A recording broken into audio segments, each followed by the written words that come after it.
Ravi Sharma fixa le lit vide de sa femme Emma Laurent, sentant son estomac se nouer. Il était 23h30 par un frais jour d'octobre 2023 et Emma avait disparu depuis plus de 12 heures.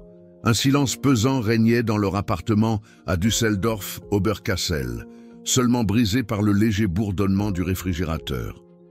Emma, 34 ans, née à Seattle et vivant en Allemagne depuis 8 ans, avait conduit leur fille de 4 ans, Léa, à la crèche ce matin-là comme d'habitude. « Je vais faire quelques courses et je serai de retour pour le déjeuner », avait-elle dit à Ravi, son sac à main noir sur l'épaule. Ce furent les derniers mots qu'il entendit de sa femme. Ravi, un développeur de logiciels de 38 ans, originaire de Mumbai et arrivé en Allemagne il y a 10 ans, travaillait à domicile pour une entreprise de fintech. À 14 ans, il avait commencé à s'inquiéter. Emma était généralement ponctuelle, surtout quand il s'agissait de Léa. Ses appels tombaient directement sur la messagerie vocale et ses messages WhatsApp restaient non lus. « Papa, où est maman ?» demandait sans cesse Léa lorsque Ravi la récupéra à la crèche à 16h. La petite Française, Emma avait insisté pour que Léa grandisse en étant trilingue, ne comprenait pas pourquoi sa routine était perturbée. « Maman rentre bientôt », mentit Ravi, sentant sa gorge se serrer. Ce soir-là, il fouilla systématiquement les affaires d'Emma. Son portefeuille avait disparu, tout comme son smartphone et les clés de la voiture. Son passeport se trouvait toujours dans le bureau, tout comme ses cartes de crédit.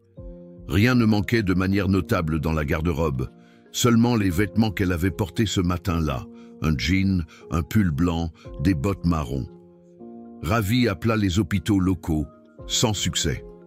Vers 22 ans, il contacta finalement la police. Dans la plupart des cas, les adultes disparus réapparaissent dans les 48 heures, lui expliqua l'agent de permanence au téléphone. Mais nous prendrons volontiers votre déclaration. Les 3 jours suivants se déroulèrent comme un cauchemar. Ravi fonctionnait mécaniquement, conduire Léa à la crèche, travailler, répondre aux messages d'amis et de la famille qui s'inquiétaient pour Emma. La nuit, il restait éveillé, à l'écoute de chaque bruit, espérant qu'Emma passerait la porte avec une explication inoffensive pour sa disparition.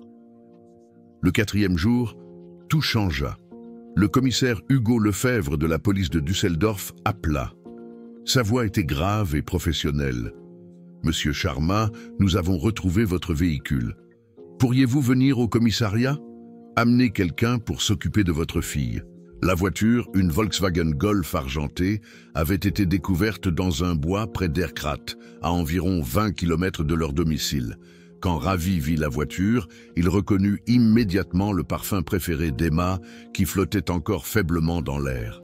Sur le siège passager se trouvaient ses lunettes de soleil, qu'elle portait toujours en conduisant. « Le véhicule a été trouvé abandonné », expliqua Lefebvre. Aucun signe de violence, mais aussi aucun indice sur l'endroit où votre femme a pu aller.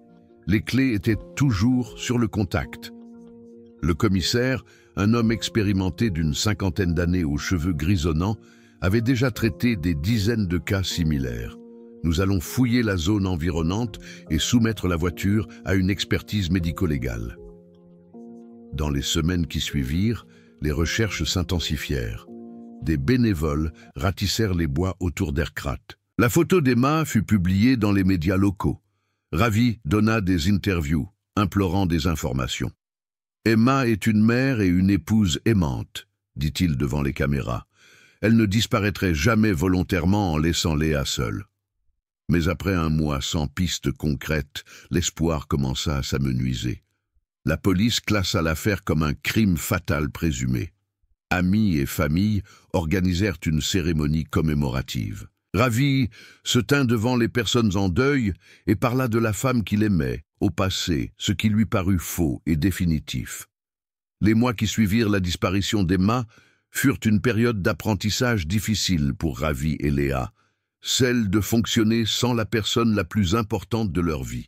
Ravi avait réduit ses heures de travail pour être plus présent pour sa fille, qui se réveillait souvent en pleurant la nuit, appelant sa mère. « Maman ne reviendra pas, n'est-ce pas, papa ?»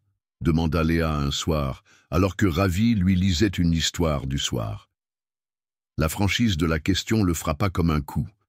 Il avait discuté avec la psychologue pour enfants, la Dre Marina Collin, de la manière de gérer le deuil de Léa. « Maman est probablement au ciel », répondit-il finalement, bien qu'il ne soit pas lui-même religieux. « Mais elle t'aime toujours très fort. » C'étaient des mots qu'il avait appris dans des livres sur le deuil des enfants, mais ils sonnaient creux. En mars 2024, 5 mois après la disparition d'Emma, Ravi décida de prendre un nouveau départ. Un ancien collègue lui avait proposé un poste dans une start-up technologique à Hambourg. « Tu as besoin d'un nouveau départ », lui avait dit son ami. « Hambourg est une ville magnifique pour les familles. » Le déménagement à Hambourg-Eppendorf fut à la fois libérateur et douloureux. Chaque carton que Ravi emballait contenait des souvenirs d'Emma. Ses livres, ses vêtements, les photos de familles de vacances passées dans les Alpes et au bord de la mer du Nord. Il ne pouvait se résoudre à jeter ses affaires, alors il les entreposa dans le sous-sol de leur nouvelle maison mitoyenne. Léa s'adapta étonnamment bien à sa nouvelle vie. Elle fréquenta une crèche internationale où elle rencontra d'autres enfants multilingues. Son allemand s'améliora rapidement et elle commença même à montrer de l'intérêt pour les cours de piano, ce dont Emma aurait été ravie. Ravi se plongea dans le travail. Chez TechFlow Solutions, une entreprise développant des solutions financières basées sur l'IA, il trouva un nouveau défi professionnel. Son patron, un homme compréhensif nommé Thomas Weber, lui accorda des horaires flexibles pour qu'il puisse déposer et récupérer Léa à l'école. Les week-ends, le père et la fille exploraient leur nouvelle ville. Ils visitèrent la Speicherstadt, prirent le ferry sur l'Elbe et dégustèrent des sandwichs au poisson au port. Lentement, ils développèrent de nouvelles routines et traditions, même si l'ombre de l'absence d'Emma restait toujours présente. Un samedi de juillet 2024, près d'1 an après la disparition d'Emma, Ravi rangea enfin le sous-sol. Au milieu de vieux livres et de cartons poussiéreux, il trouva l'ordinateur portable d'Emma qu'il n'avait pas touché depuis le déménagement. La batterie était vide, mais après l'avoir rechargé, l'ordinateur démarra sans mot de passe. Emma n'avait jamais été particulièrement préoccupée par la sécurité des données. Au début, Ravi ne trouva que des fichiers normaux, photos, emails, documents du travail d'Emma en tant que traductrice indépendante. Mais il découvrit ensuite un dossier caché nommé « Backup 2023 ». À l'intérieur se trouvaient des documents qui le déconcertèrent, des captures d'écran de sites web sur de nouvelles identités, des recherches sur des pays sans traité d'extradition et même une liste détaillée intitulée « Plan d'urgence ». Cela n'a aucun sens, marmonna Ravi en parcourant les fichiers. Emma avait toujours été la personne organisée et honnête dans leur relation. L'idée qu'elle ait pu lui cacher un secret semblait absurde. Dans l'un des documents, il trouva les coordonnées de quelqu'un nommé Jules F., spécialiste en solutions discrètes. À côté, un numéro de téléphone de Hambourg et la mention « cher, mais fiable ». Ravi fixa l'écran, sentant sa vision du monde commencer à basculer. Les mains tremblantes, il continua sa recherche. Dans les brouillons d'email d'Emma, il trouva un message qui n'avait jamais été envoyé, daté du 15 octobre 2023, la veille de sa disparition. « Cher Ravi, si tu lis ceci, je suis déjà parti. S'il te plaît, comprends que je n'avais pas d'autre choix. Les dettes étaient devenues trop importantes et je ne pouvais plus. Je t'aime plus que tout, toi et Léa. Mais parfois l'amour ne suffit pas. Prends bien soin de notre fille. Un jour tu comprendras. Emma. » Ravi lut le message 3 fois avant de vraiment en saisir le sens. Des dettes? Quelles dettes? Emma n'avait jamais mentionné avoir de problèmes financiers. Elle gérait leurs finances communes et lui avait toujours assuré que tout allait bien. Il vérifia ses données bancaires en ligne et trouva plusieurs comptes de cartes de crédit dont il n'avait jamais eu connaissance. Au total, Emma avait accumulé plus de 85 000 € de dettes, de l'argent dépensé pour des choses que Ravi n'avait jamais remarquées, shopping en ligne, restaurants chers et même de l'argent envoyé à sa famille en Amérique. La découverte des dettes d'Emma et de ses plans secrets transforma le chagrin de Ravi en un mélange de confusion, de colère et d'une minuscule étincelle d'espoir. Si Emma avait planifié sa disparition, cela signifiait peut-être qu'elle était encore en vie. Après une nuit blanche, il décida d'appeler le numéro de Jules F. Le téléphone sonna plusieurs fois avant qu'une voix rauque avec un accent français ne réponde. Fontaine. Bonjour, bégaya Ravi. J'appelle au sujet d'Emma Laurent. Vous avez peut-être travaillé avec elle? Le silence à l'autre bout de la ligne dura si longtemps que Ravi crut que la communication avait été coupée. Puis, je suis désolé, je ne connais pas d'Emma Laurent. Vous vous êtes trompé de numéro? L'appel fut terminé. Mais Ravi remarqua la tension nerveuse dans la voix de l'homme. Jules Fontaine en savait clairement plus qu'il ne voulait l'admettre. Ravi avait besoin d'une aide professionnelle. Après une recherche intensive en ligne, il trouva Discrète Enquête, une agence de détectives à Hambourg dirigée par Nicolas Prévost, un ancien policier spécialisé dans les cas de fraude et de personnes disparues. Le bureau de Prévost se trouvait dans un bâtiment sans prétention du centre-ville de Hambourg. Le Français de 52 ans aux yeux bleus perçants et à la barbe soignée écouta patiemment l'histoire de Ravi sans montrer de surprise. « Ces cas sont de plus en plus fréquents, » expliqua Prévost. « Des personnes qui sont submergées par leurs problèmes financiers et cherchent une échappatoire dans une nouvelle identité. Il y a tout un réseau de gens comme ce Jules Fontaine qui les aide. » Prévost expliqua que le processus comprenait généralement plusieurs étapes. Obtenir de faux papiers, mettre en scène une mort crédible, et enfin recommencer dans un nouvel endroit sous un nouveau nom. Si votre femme a vraiment suivi cette voie, elle est probablement encore en vie, mais sous une identité complètement nouvelle. « Et notre fille ?» demanda Ravi. « Emma ne laisserait jamais Léa volontairement. » Prévost soupira. Les gens en situation de désespoir financier prennent parfois des décisions qui contredisent leur véritable caractère. Elle a peut-être pensé que Léa serait mieux sans elle. L'agence de détective accepta l'affaire pour 300 € par jour plus les frais. Prévost promit d'enquêter discrètement et se mit immédiatement au travail. Sa première étape fut une enquête plus approfondie sur Jules Fontaine. En l'espace d'une semaine, Prévost avait rassemblé des informations étonnantes. Jules Fontaine était un citoyen français de 45 ans, avec une longue histoire de falsification de documents et de fraude à l'identité. Il opérait depuis Hambourg et avait déjà aidé au moins 8 personnes à simuler leur propre mort. La méthode de Fontaine est assez sophistiquée, expliqua Prévost lors de leur deuxième rencontre. Il travaille avec des employés corrompus de crématorium qui vendent les corps de personnes sans domicile fixe ou non identifiés. Ceux-ci sont ensuite utilisés dans des accidents, tandis que le client réel disparaît avec de nouveaux papiers. Le détective avait également découvert que dans les semaines précédant sa disparition, Emma avait visité plusieurs lieux à Hambourg liés au réseau de Fontaine. Des caméras de surveillance l'avaient filmé près d'un immeuble de bureaux à Altona, où Fontaine exploitait une société écran. Ce qui est intéressant, ajouta Prévost, c'est que Fontaine facture généralement entre 50 000 et 100 000 € pour ses services. Votre femme n'avait pas une telle somme d'argent.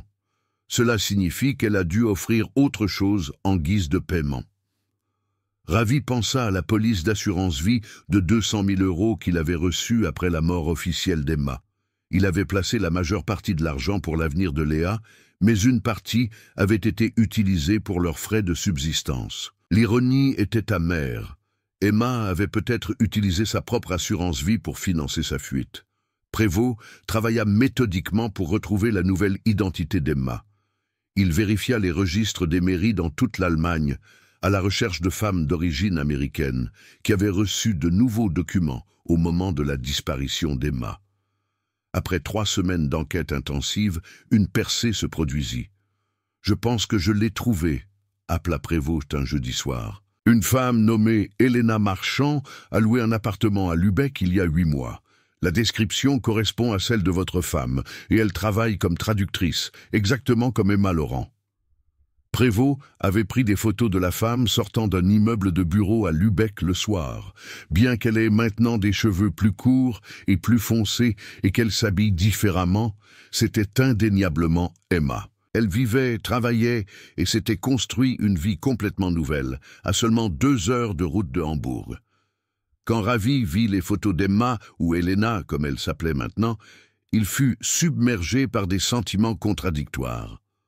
Le soulagement qu'elle soit en vie se mêlait à un profond sentiment de trahison et de colère parce qu'elle l'avait laissé, lui et Léa, croire qu'elle était morte. « Qu'est-ce qu'on fait maintenant ?» demanda Ravi d'une voix rauque. Prévost rangea soigneusement les photos sur son bureau. « Cela dépend de ce que vous voulez. Nous pouvons informer la police. Ce qu'Emma a fait est une fraude multiple et pourrait signifier des années de prison. Ou nous pouvons d'abord la confronter et essayer d'obtenir toute la vérité. » Ravi pensa à Léa qui venait de commencer à s'installer à Hambourg. Comment était-il censé expliquer à une enfant de 5 ans que sa mère, présumée morte, avait été vivante tout ce temps et les avait délibérément quittés? « Je veux la voir », décida-t-il finalement. « Je dois comprendre pourquoi elle a fait ça. » Prévost organisa une surveillance des routines quotidiennes d'Emma. Elena Marchand vivait dans un petit appartement de 2 pièces dans la vieille ville de Lübeck. Elle travaillait pour une agence de traduction en ligne et menait une vie retirée. Pas d'amis, pas d'activité sociale, juste du travail et des promenades occasionnelles le long de la Trave. Elle vit comme quelqu'un qui a peur d'être découvert, observa Prévost. Le même chemin pour se rendre au travail tous les jours, toujours vigilante, ne restant jamais longtemps au même endroit. Un vendredi pluvieux de septembre 2024, Ravi se rendit à Lübeck. Prévost l'accompagna pour le soutenir. Ils se garèrent en face de l'immeuble d'Emma et attendirent. À 17h30, elle rentra chez elle, la tête inclinée contre la pluie, un grand sac en bandoulière. Alors qu'Emma atteignait la porte d'entrée et se retournait pour chercher sa clé, Ravi reconnut le visage de la femme qu'il avait épousée et aimée. Elle avait maigri, sa peau était plus pâle, mais c'était indubitablement Emma. « La voilà », murmura-t-il, sa voix se brisant presque. Prévost posa une main sur son épaule. « Êtes-vous prêt pour ça ? Ce ne sera pas facile. » Ravi hocha la tête et sortit de la voiture. Son cœur battait si fort qu'il était sûr que toute la rue pouvait l'entendre. Il traversa la rue et s'approcha d'Emma, qui était sur le point d'ouvrir la porte d'entrée. « Emma », dit-il doucement. Elle se figea, la clé à la main. Lentement, elle se retourna, et quand elle le vit, son visage devint blanc comme un linge. Le sac tomba de sa main, et son contenu se dispersa sur le trottoir mouillé. « Ce n'est pas possible, bégaya-t-elle en anglais. Tu ne peux pas être ici. » « Mais je suis là, » répondit Ravi en allemand, la langue dans laquelle il se parlait toujours. « Il faut qu'on parle, Elena. » À la mention de son faux nom, elle sursauta comme s'il l'avait frappée. Elle regarda nerveusement le long de la rue, comme si elle cherchait une issue de secours. « S'il te plaît, » dit Ravi, « je veux juste comprendre. Léa demande après toi tous les jours. Elle pense que tu es morte. » À la mention de leur fille, Emma s'effondra. Des larmes coulèrent sur son visage et elle s'appuya contre le mur de la maison. « Je suis tellement désolée, » sanglota-t-elle. « Je ne voulais pas... Je n'avais pas d'autre choix. » Prévost s'approcha discrètement et montra sa carte de détective privé. « Madame, nous voulons juste parler. Pouvons-nous monter dans votre appartement ?» Emma hocha faiblement la tête et les conduisit dans l'immeuble. Son appartement était meublé de façon spartiate. Un petit canapé, une table de salle à manger pour une personne, pas de photos, pas d'objets personnels. C'était la maison d'une femme prête à disparaître à tout moment. « Où dois-je commencer ?» demanda Emma après s'être assise. « Au début, » dit Ravi. « Parle-moi des dettes. » Emma commença à parler, et son histoire se déroula comme un cauchemar de mauvaises décisions et de tentatives désespérées de solutions. Les dettes avaient commencé modestement, quelques centaines d'euros pour des vêtements et des cosmétiques, mais à mesure que son travail indépendant diminuait et que les factures s'accumulaient, Elle avait commencé à utiliser des cartes de crédit pour compléter le budget du ménage. « J'avais tellement honte, expliqua-t-elle. Tu as travaillé si dur et je gâchais notre argent. Je pensais que je pourrais arranger ça avant que tu ne t'en rendes compte. Mais les intérêts augmentaient plus vite qu'elle ne pouvait payer. Elle demanda d'autres cartes de crédit, contracta des prêts personnels, tout cela dans l'espoir de colmater les brèches. Lorsque la première banque menaça de saisie, elle paniqua. « J'ai cherché des solutions en ligne, dit-elle, et puis j'ai trouvé Jules Fontaine. » La confession d'Emma dura plus de 2 heures, alors que l'obscurité tombait à l'extérieur. Ravi écouta la femme qu'il avait aimée expliquer sa tromperie systématique. Jules Fontaine avait offert à Emma un nouveau départ complet pour 150 000 €. C'était plus d'argent qu'elle n'en avait, mais Fontaine avait une solution. La police d'assurance vie serait versée après sa mort simulée et une partie pourrait servir de paiement anticipé pour ses services. « Il a dit que ce serait facile », raconta Emma d'une voix monotone. « Un corps d'une femme sans domicile fixe qui ne manquerait à personne. Un accident de voiture dans une zone isolée. Je disparaîtrais et je commencerais une nouvelle vie. » Le plan avait été d'une précision effrayante. Fontaine avait même arrangé que les bijoux et les effets personnels d'Emma soient trouvés sur le lieu de l'accident pour faciliter l'identification. Les tests ADN avaient été manipulés en soudoyant le personnel de laboratoire. « Et Léa ?» demanda Ravi, la voix pleine de douleur. « Comment as-tu pu abandonner ta propre fille ?» Emma éclata à nouveau en larmes. « Je pensais qu'elle serait mieux sans moi. Tu es un père merveilleux. Tu pourrais lui donner tout ce dont elle a besoin. Je n'étais qu'un problème, un fardeau. »« Un problème ?»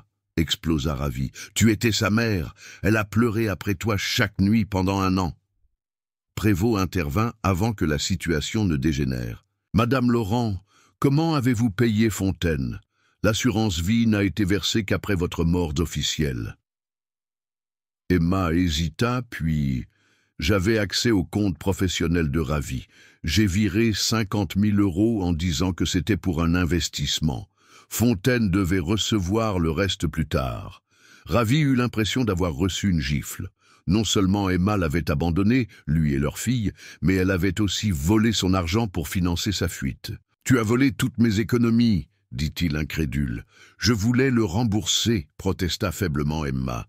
« Une fois que je serais établie, j'aurais trouvé un moyen. »« Comment ?» l'interrompit Prévost. « Vous n'avez pas de papiers à votre nom ? Pas de compte bancaire qui pourrait être retracé jusqu'à vous. Comment auriez-vous pu rembourser l'argent ?» Emma n'eut pas de réponse. Prévost sortit son téléphone.